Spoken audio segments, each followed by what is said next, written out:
Bapak Ibu yang terkasih dalam nama Tuhan kita Yesus Kristus, senang bisa bertemu dengan saudara-saudara sekalian dalam program Renungan Harian GKI Kebon Jati. Saya Justinus P. yang bersama saudara pada hari ini mencoba untuk merefleksikan firman Tuhan yang akan kita landaskan dari Injil Yohanes pasal 1 ayat 43 sampai dengan ayatnya 51. Saya akan membacakan untuk kita semua. Pada keesokan harinya Yesus memutuskan untuk berangkat ke Galilea. Ia bertemu dengan Filipus dan berkata kepadanya, "Ikutlah aku." Filipus itu berasal dari Betsaida, kota Andreas dan Petrus. Filipus bertemu dengan Nathanael dan berkata kepadanya, "Kami telah menemukan dia yang disebut oleh Musa dalam kitab Taurat dan oleh para nabi, yaitu Yesus anak Yusuf dari Nazaret." Kata Nathanael kepadanya, "Mungkinkah sesuatu yang baik datang dari Nazaret?"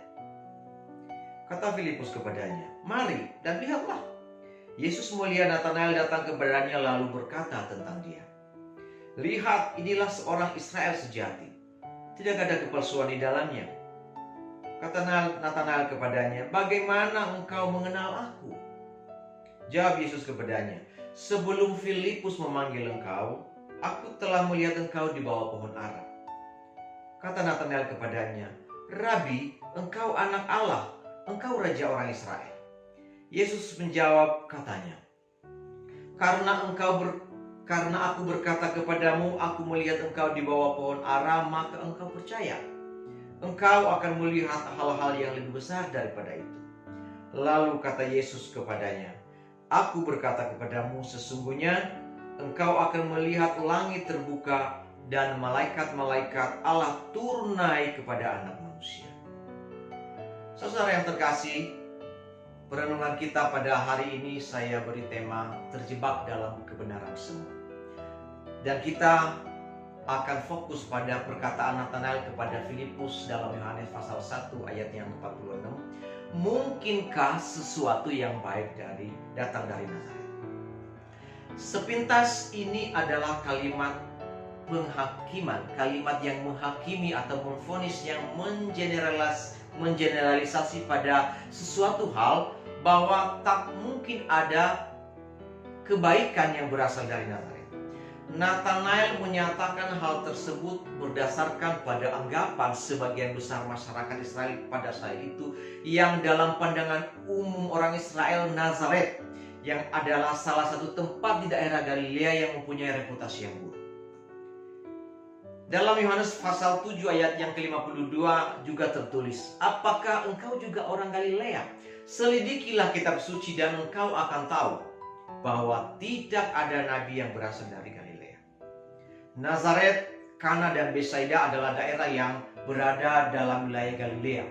Jadi dari Yohanes pasal 7 ayat 52 ini bisa kita bayangkan bagaimana reputasi daerah Galilea ini di mata orang Israel pada zaman itu, termasuk daerah Nazaret. Dan Nathanael tentu saja tidak salah ketika ia mengatakan, apakah mungkin sesuatu yang baik datang dari Nazaret? Ia mengatakan hal yang demikian karena memang itu yang ia ketahui, itu yang ia pahami sebagaimana orang Israel pada umumnya.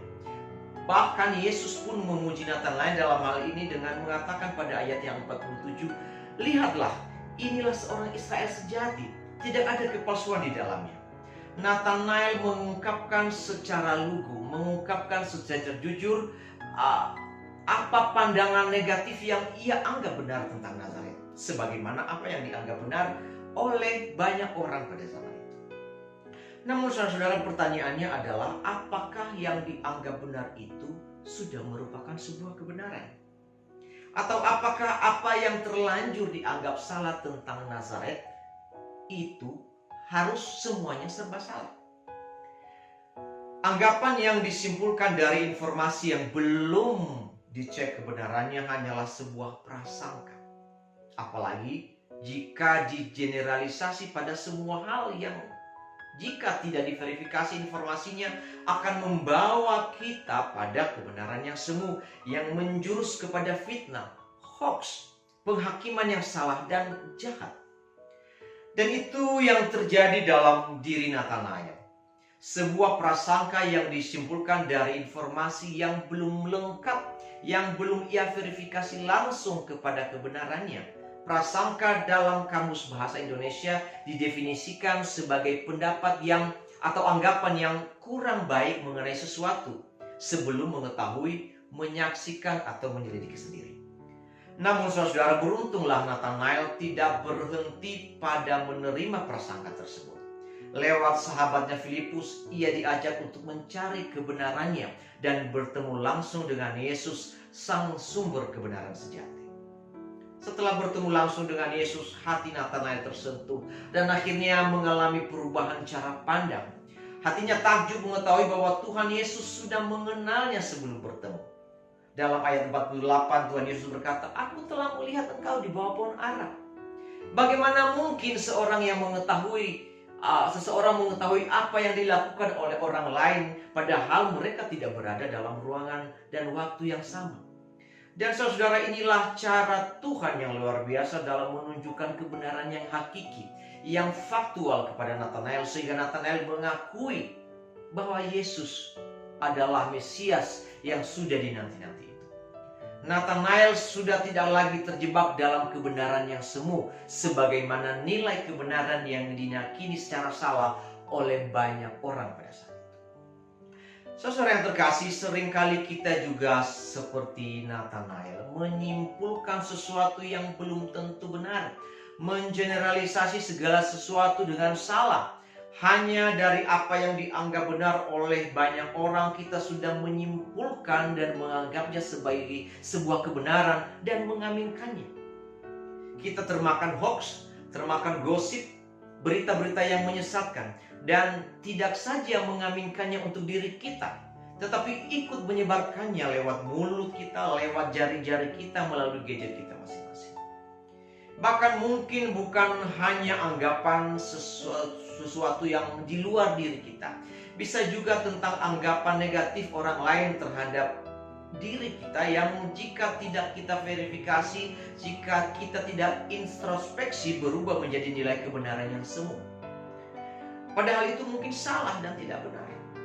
Dalam hal ini mungkin ada baiknya kita mengajukan pertanyaan pada diri kita sendiri seperti kalimat Nathanael. Mungkinkah sesuatu yang baik datang dari dalam diri saya?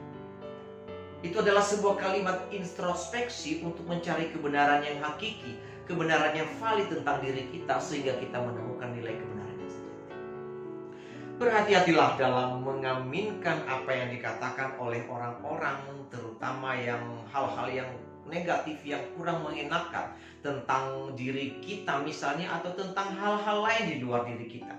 Karena bisa jadi justru itu yang akhirnya kita anggap sebagai sebuah kebenaran, padahal itu adalah salah jika kita tidak melakukan cross check dan tidak mengoreksi diri. Bercermin dari kisah Nathanael ini, marilah kita sebagai umat Kristen bertindak lebih bijaksana seperti Nathanael, yaitu mencari kebenaran dari sumbernya, mengecek asal berita. Kita sebaiknya tidak memperkeruh keadaan dengan menyebarkan berita yang belum tentu benar, dan tidak latah meyakini sesuatu mesti berdasarkan fakta, dan rajin mengintrospeksi diri agar kita menemukan kebenaran yang sejati dan tidak terjebak dalam kebenaran yang semu.